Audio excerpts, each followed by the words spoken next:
It's the first weekend of June, and in several states, that means it's free fishing weekend and a perfect opportunity to introduce somebody new to fishing.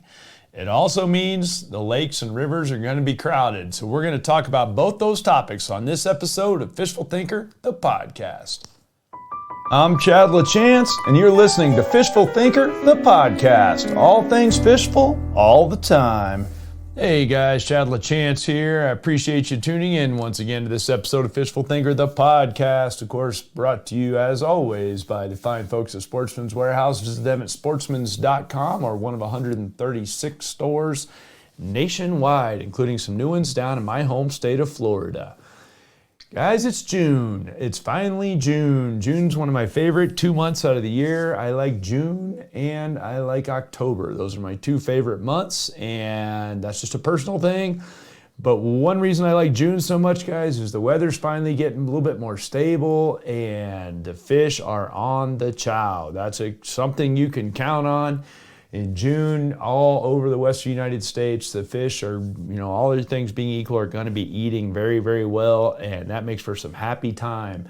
Also, a lot of our spawning cycles have come and gone, and so the fish are acting a little bit more normal, and they're starting to head into that summer peak feed, and it's a good time. But it also means that the lakes are getting busy, not just with the anglers looking to take advantage of all that, but also the paddleboarders and kayakers are out, the pleasure boaters are out, the guys that are anglers but only every now and then are out. It's busy time at the lake. And then on top of that, several states have free fishing weekend, and I'm all for that, just for the record. One of the biggest threats to fishing as a sport, and really to the traditional outdoor enthusiasts, the hunters and fishermen out there, one of the biggest threats is recruitment. They say there's two biggest things that are really hurting, the long-term growth of hunting and fishing. And one of those is access. Access is continuously being limited more and more and more these days, whether it be through A&S inspections for boats or closed off access points or closed public lands or whatever the case might be. They're not very often opening new bodies of water, but they're commonly closing, either timing or things like that. Those things are frustrating, access being the number one threat to hunting and fishing. The number two threat being recruitment. We need young angler recruitment, and that's really the premise behind the free fishing day, or weekend, I should say, that Colorado, which is my home state, does, as well as several others. And it's an opportunity to get new folks out there, and that's what I love about it so much. No, I don't love the extra people at the lake. I understand it. In a perfect world, we would all have our own lake, but the world ain't perfect. I don't like the lake any busier than anybody else, but at the end of the day, I like my sport. I love my occupation. I believe in the outdoors as a way to rejuvenate the soul and be a good human in general. Is to learn from the outdoors, not to be out there and abuse them, but to learn from them. And this is a great chance. A free fishing weekend is made just for that. So that it removes one of the barriers to entry, and that is the requirement of a fishing license. Now, some folks are going to think right away and go, well, geez, kids under certain ages at various states, 15, 16, depends on the state, don't have to have a fishing license, so it doesn't change anything. And you're correct. It doesn't change anything with those kids. They can go fish whenever they want. But what it does change is it allows the adults to go and fish with them. And that's one of the most important aspects of the whole scenario, because whether you like it or not, let's say you don't have a fishing license. And let's say you're me. Let's back up a second. Say you're me. I was an only child of a single mom. My mom didn't fish. When I was a very little kid, she would take me to the inlet in Jupiter, Florida, and let me fish. But keep in mind, you typically need some help in that scenario as a little kid. You need somebody that can cast or whatever. Well, if you do that, you're involved in the act of fishing. So, and I have several friends in Colorado that have received either tickets or warnings about helping kids fish when they are not licensed. And so if you pick up a fishing rod, whether it be yours or a kid's or anybody else's, and you throw it in the water, cast it in the water, you are deemed to be fishing. And if a park ranger or a game warden or a district wildlife manager sees you do that, you are guilty of the act of fishing and you need a license. So for this weekend, you can go and you can help, and that's really important. Now, if you've listened to my podcast very much, you know one of the first things I recommend when you're taking a kid fishing is that you don't fish. But that doesn't mean that you don't help them fish, which may be demonstrating casting, helping them physically cast, maybe help them land fish, things like that, which all of which kind of by the letter of the law means you're fishing. So you got to be careful with that. The other thing that's good about Free Fishing Weekend is it's not all about the kids, because as I already said, they get to fish for free.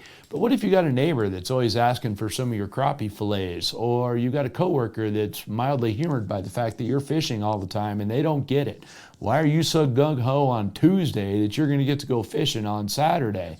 Well, because it's a passion. And if you want to share that passion with other people, this is the weekend to do it. So more on this podcast, what I'm more interested in getting you to do, if there's going to be a call to action, it's not take your kids out there. I beat that drum all the time. Your kids, you can take your kids out any weekend. And if you're listening to this podcast, you already have a fishing license. I almost guarantee it. So this weekend isn't super relevant to you in that realm. But if you've got a neighbor, a coworker, a friend, that's the person I want you to take fishing. I want you to take another, over teenage adult that needs a fishing license to do it. This is the weekend to take them out and let them experience what it's all about. Even if they don't do much more than observe the outdoors and the wildlife and the fishing and see what it is you're all about. And if you can get them to catch some fish too, all the better. So my one thing that I ask of you for this weekend is take an adult out there and introduce them to our sport. And the same thing I would tell you for teaching kids, and I have taught hundreds of kids to fish. I have coached all the way up to the high school level and won the high school national championship as a coach. I've taught a lot of kids to fish. I used to host an event called Fish Fest where we'd get 100 kids out in the lake and teach them to fish. I've worked with Trace Tomke at Tomke Fish Farms and all of his kids fishing days and taught lots of kids to fish there. In general, I've taught a lot of kids to fish. Adults are the same basic premise, as much as I hate to say it. You have to start with day one, simple stuff. You can't assume because they're an adult that they're going to understand any aspect of what you are doing in terms of fishing. So you got to start with maybe basic stuff like the food chain, like big fish eat little fish, or why are we fishing here? Well, because the heron's here and the heron's eating little fish and big fish eat those, and okay, and that's why we're fishing here, or whatever the scenario is. But take an adult and teach them. Don't just take them and show them this is what I do or brag about what you do. Try to get them to understand the big picture of why you fish. And maybe even if you're a guy that releases most of your fish, maybe you take one or two home and eat them with your neighbor or your adult friend, whoever you take over, and take the whole thing full circle so that they see why the whole food chain is part of it for the human involved as well. Or maybe it's not. Maybe it's just sport fishing, and you show them how gentle and careful you are with keeping fish in the water and how, look, I can do this and not hurt fish. 99% of the time, my fish swims away just fine. And maybe it's that aspect. Maybe it's just the being out there. Maybe it's the drive through the mountains and getting out there in the wilderness with a trout stream somewhere that you want to show them. Who knows? I don't know exactly. Whatever it is that trips your trigger, floats your boat as an angler, share that with some adult that you know that might have just enough interest to tag along with you and see what it's all about. Along the same lines as I would say with kids, keep it very simple in the tackle and things you do. Don't go out there and try to impress your neighbor Johnny, who's never been fishing, with your 100-yard fly cast and your box with 10,000 midges in it, or your open the rod locker in your bass boat and show him your $1,000 bait casting combo and knowing full well he has no chance of being successful with it. So keep it simple at the most basic. Dial your own fishing back to as simple as you can get it and take them fishing that way. Now, that does not mean that I'm advocating take them out and dunk a worm under a bobber, because I'll be honest with you, I love to fish. I love to fish as much as anybody you know. But I never, even when I was a kid, had the patience for sitting and waiting for a bobber to go down. So I'm an advocate of whether you're teaching kids or adults this weekend. It is the first weekend in June. I can pretty much guarantee you there's fish high in the water column and that will feed up. So if you're taking them to a bass place of any sort, take them topwater fishing, because they'll be able to see what your lure's doing, what the fish do, the whole 9 yards. I'm a huge advocate of topwater fishing for teaching kids or adults to fish. So take them to a bass pond somewhere and see if you can get a bite or two on a topwater bait, because then the whole scenario comes full circle. They can see it. They can see the excitement in you when it goes on. It's a really fun way to go about it. Again, don't hand them something technical. Don't take them something crazy. If, let's say, you're trout fishing, well, give them something they can throw and wind and that doesn't sink. And the reason that it doesn't sink is important is because their ability to go from a closed bail to a retrieve isn't going to be very good. So if you take somebody trout fishing in a river and he throws an inline spinner across the river and doesn't get the bail closed and get everything dealt with just right, well, now that inline spinner's hung before he even gets it, get going. It's already snagged in the rocks. But if you throw something like a little Berkeley hit stick or a floating Rapala, well, now it's just going to sit on the surface of the water until he does something with it, or she does something with it, as the case might be. So a floating bait of some sort that can be retrieved and then floats when it is not retrieved is my first choice for teaching kids or adults to fish. And like I said, something like that old school floating Rapala or a modern Berkeley hit stick, which is a better version thereof, perfect choice. Topwater bait, perfect choice. Crankbait of some sort, a little square bill that isn't going to hang and it dives when you retrieve it and it floats up when you stop. Again, multi-species bait, perfect choice.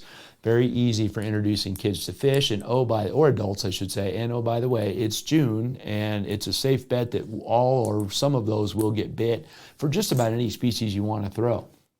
Another thing I'll throw out there is don't take somebody hardcore walleye fishing or anything technical. A guy's first day trying to hook somebody on fishing, don't take them jigging for lake trout in 90 feet of water. Don't take them walleye fishing where there's 50 nuances that have to line up to get this walleye to bite. That's not a good scenario. If you've got a wide open walleye bite somewhere, fantastic. But if you know in your heart you're going to have to work for them, take them bass fishing, take them bluegill fishing, take them crappie fishing, anything easy. If you get to the lake, fish for what's biting. Wait for good conditions.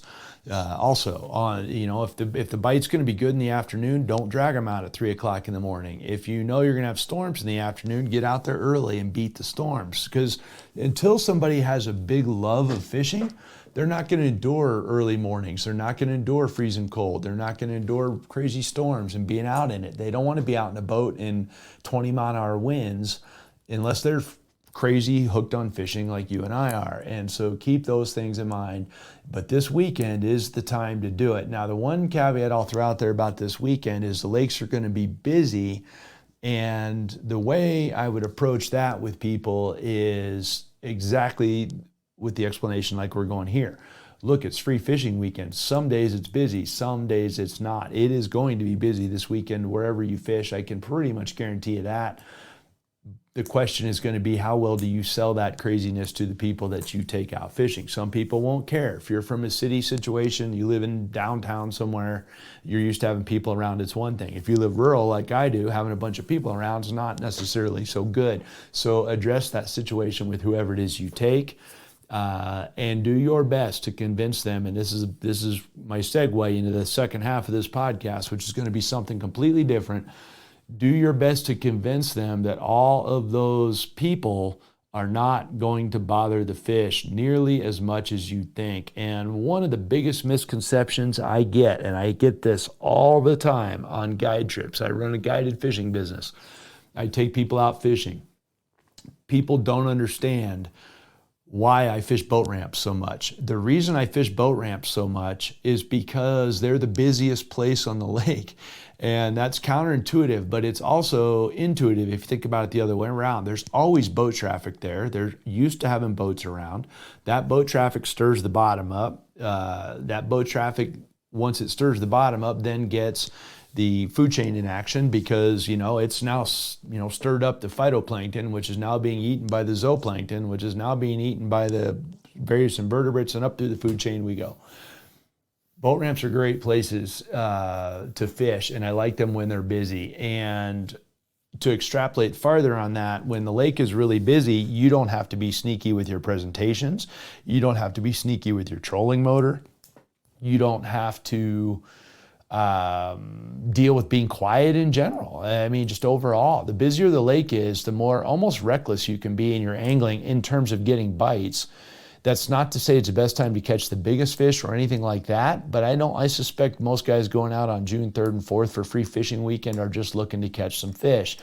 And if you are looking to catch really big fish, I'm going to suggest fishing very early, very late, or just bringing all your tools, assuming you're not going to take a neighbor or somebody that doesn't fish. If you're just going out on your own and you're going to fish, understand that you may have to fish really hard in the crowd to catch big fish. But to catch fish, it will not be difficult. In some ways, it's easier. And the days that are hard to catch fish, a lot of times, are when there's nobody in the lake and there's no wind blowing. But when the lake's got ski boats going everywhere and partiers everywhere, it's really going to just fire the food chain up. It's going to make a bunch of fish suspend in an open water column. And they're just not that hard to catch as much as people like to think they are. It really affects the angler more than it affects the fish. So keep those things in mind. One thing I will say as an angler that you need to be careful of on busy days, you have to realize that a lot of the people that aren't fishermen aren't going to recognize your trolling pattern or aren't going to know that you're supposed to say in Colorado, 100 feet from an anchored boat or whatever the case might be. You're going to have people that don't understand the rules of the road, that aren't going to understand which vessel is the overtaking vessel and which one is the vessel being overtaken and who has the right of way. All of those things that you might know as an angler are going to go right out the window on amateur weekend at the lake, which is for sure what this weekend is. So you need to be a little bit more conscientious than you would otherwise be. You need to understand there's a bunch of noobs running around the lake as well, and it may be second nature to you, but it won't be for them. And then you need to understand that the fish are still going to bite. You just might have to change your presentations up a little bit. So let's say on Friday morning when there's nobody at the lake, I've got a bunch of smallmouth pinned right to a good strong piece of structure. Okay, good, I can catch them. But then that same structure is getting wave battered on Saturday morning because there's ski boats going all around it and it's getting wave battered. Those same smallmouth aren't going to go necessarily anywhere. They're just going to release from that structure and suspend around it. So it'll change up how I fish them, but not necessarily where I fish them. So, those are the kinds of things you have to be cognizant of. I've had some of my best days, one of my best days ever, in fact, was sitting right at the mouth of the busiest place on the lake where all of the pleasure boaters have to come out and they hit the no-wake zone. They get to the end of the no-wake zone and they throttle up and leave. And every time they do that, they scatter shad and bait fish everywhere. Shad in this case was the case. And I could throw a flutter spoon in there and catch fish. Every time a boat left, I'd throw right in their prop wash and catch fish. It's a great example of the busier the lake, the easier it was. All those bass, walleyes, and trout that were feeding nearly to the surface in 100 feet of water were taking advantage of all the boat traffic. And the more boat traffic there is, the more those bait fish are chaotic. And the more chaotic those bait fish are, the more susceptible they are to being preyed on, which is not lost amongst all the predators in the system. We've all seen on our graphs a ball of shad, and they're all balled up real tight, and that's their defensive mechanism, and that's what they do, because then they're all trying to be the one that doesn't get eaten. But when you take a 300 horsepower boat and you run through them with the hammer down on the throttle as you take off to leave, or you're pulling out of a boat ramp, well, you're going to stir that whole school up crazy. And that's going to allow the bait fish to be easily preyed upon. So don't let that bother you. Swim beaches, same thing. Swim beaches are a classic one. The swim beach is crazy. There's kids everywhere. Typically, they'll have buoys that tell you not to fish fish in the swim beach itself, but fishing right around the swim beach can be excellent. Staying legal, of course, but that can be excellent because predatory fish, especially things like wipers, bass, and trout, will swim in and amongst those people because they're stirring the bottom up so much. And the more the bottom gets stirred up, the more nutrients are released and the more the food chain goes crazy. So that's going to happen this weekend as well when the swim beaches are all crazy. So you can fish around those can be a key thing. And marinas in general, if it's legal to fish marinas. My home lake, it is not legal to fish the marina. We don't get to do it. But in lots of places around the country, when the marina's hopping, that's the time to fish the marina again because you don't have to be sneaky. There's lots of activity.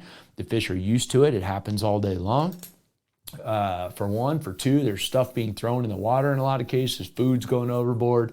You know, you drop one piece of bread overboard, there's going to be a whole school of bluegills that are going to start working on that bread. And we've already talked about what happens when the predator fish find that school of bluegills. So it doesn't take much, and I've seen that in my home lake a whole bunch. You can start a feeding frenzy in just a few minutes by throwing little chunks of sandwich bread overboard because, you know, the sandwich you brought had too much bread on it. So those kinds of things you can take advantage of as an angler. The busier the lake is, whether it be this weekend or any other weekend, the busier it gets, the more I will look at things like that as key ways for me to go about catching my fish. So that's something that I've got in my mind. Again, the days that it's dead calm and there's no wind and there's nobody at the lake, those are more often than not the more difficult lakes, or the days I should say, than the days when there's ski boats everywhere, pontoon boats everywhere, traffic everywhere, they're rolling waves down the bank. You know, the big thing there becomes, in your case, boat control. Boat control is more of an issue in that scenario, but the flip side is the fish typically will release from the structure or pull away from the bank ever so slightly. I mean, like 10 feet, 15 feet, just to keep them from getting sloshed into stuff. And therefore they're a little easier for me to make presentations on. By all means, if you have some sort of an active target or a live sonar, forward-facing sonar of some sort, this would be the weekend to play with it a bunch, because you're going to have some suspended fish. It's going to be very easy to find them, and the busier the area of the lake is, that's going to be the place you want to go look for them. So one other thing I want to throw out there, besides get an adult out fishing this weekend, please do that. Please do that and share your catch with them, share your knowledge with them, share your passion with them, show them the big picture. Don't panic yourself in the crowd. That's going to be a thing. It's going to be a crowd. Don't panic if you're out there. Enjoy it. Understand that you'll have quiet days in the future. Right now it's a crowd, and enjoy the lake time with everybody and the kickoff of summer. Lastly, the last thing I want to throw out there is if you have an opportunity to volunteer at some fishing event, a fishing education thing, a kids fishing derby, a cast, Catch a Special Thrill, which is something you can look up cast.org, castforkids.org, castforkids.org. For developmentally disabled youth from 6 to 21 years old. They require volunteers for that, lots of them. I volunteer for it every year for the last 20 years. It's one of my favorite events every year. Do something like that. Get with your DNR and do a kids fishing thing, something like that. But at some point this summer, volunteer a little bit of time along the same thread of the rest of this podcast and get more people involved, expand their passion. As I already said, was an only child of a single mom. Nobody in my family fished, so it was up to me to figure it out. I think that's part of the reason that I have a tendency to want to pay it forward with kids and coach high schoolers and all of that, is because I didn't have anybody to teach me when I was younger. And that's back to the access thing as well. They need somebody to teach them. So however that is, over the course of this summer, spend a little bit of time, take somebody new, introduce somebody new, or volunteer your time for other organizations that are already doing that so that you can help that organization succeed at what they're doing. And again, here in Colorado, CPW does stuff, Tom Key Fish Farms does stuff, CAST does stuff, the Fort Carson Take a Kids Fishing Day out there for deployed parents, taking their kids fishing for a day, anything like that. Just get out there, volunteer a little bit of your time, and again, it goes back to sharing your passion. Fishful Thinker, one of the mantras or cornerstones of everything we do at Fishful Thinker is the sharing amongst peers. And that is something that I really feel passionate about, and I do believe is about the most rewarding thing you can do. Tomorrow morning, first thing in the morning, I'll be at the cast event here at my home lake. By the end of the day, you will have laughed a lot. And it's not about you catching fish. It's about seeing the faces of everybody else and watching the light go on in their head when they realize the simple pleasures of catching a fish. So, at any rate, with that, guys, I'm going to chop this podcast a little bit short because I have to go prep the boat for exactly the event we're talking about in the morning. So I'm going to call this one a little bit short here, a few minutes short. But if you're enjoying our podcast, wherever you're listening to them, please subscribe, share them with your friends. It's a labor of love. We are not getting rich on this podcast. In fact, we don't even monetize it. So it's a matter of us wanting to share information along the same threads of the topic of this very podcast. If you want to join the conversation on social media, that would be at Fishful Thinker on Facebook or Instagram. Instagram, and also please subscribe to our YouTube channel. We're up to, I think, 610 videos on there now, pushing 2 million views. It's all education based. We'd love you have you check that out as well. So we appreciate you tuning in. This has been Fishful Thinker, the podcast.